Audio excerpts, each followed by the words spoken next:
something. Opt-outs, I just talked about that unsubscribe button on the bottom. It would be here and tell you if anyone unsubscribed.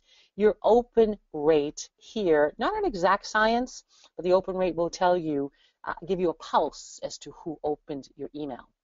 And I say a pulse because not every email automatically generates an open report. Not only in Constant Contact, but generally on the internet, it won't register an open if they're not getting images. So that is a pulse. You may not see 60, you certainly probably won't see 100%. If you're averaging 25s and 30s, you're doing okay.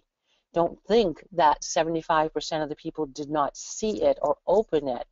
Keeping in mind, some cell phones don't register open reports. So know your averages, you can check your averages, but you're doing okay if you're in your 20s and 30s. Clicks, that's what I talked about, who clicked on the links that you can then target and move them into their own list. If anybody forwarded the email here, you'd see it.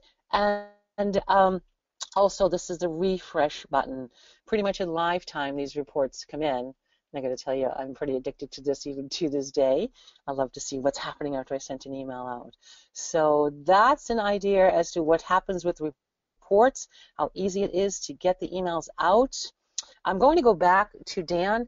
I know we want to show the integration and how to get those contacts out of Donor Pro and get them into Constant Contact. So I know we have some time left. Hopefully I didn't get too winded here, but I wanted to get a full walkthrough. Take it away, Dan, and Allison, I believe, is going to walk us through how to get the contacts.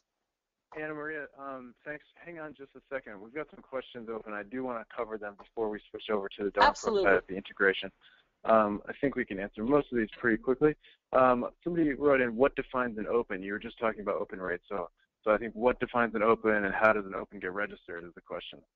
Okay, so they're open if they see images. If images are blocked, I have an old AOL account at home. It's one of my test email addresses in here that for security reasons blocks all images and links. When I got my new computer here at Constant Contact, my Outlook wasn't showing images. If it's not registering as an image, it will not register as an open. It's not showing images. And it's not Constant Contact's way of registering. It's the internet, generally speaking. Okay, great. There were a back-to-back question here. Can you add contacts to more than one list? I think the answer is yes. And then there's a question, is there a limit to how many contacts you can have? We'll go over the pricing structure in just a moment. You can bring in as many contacts as you want. We charge you based upon the number of email addresses in your account.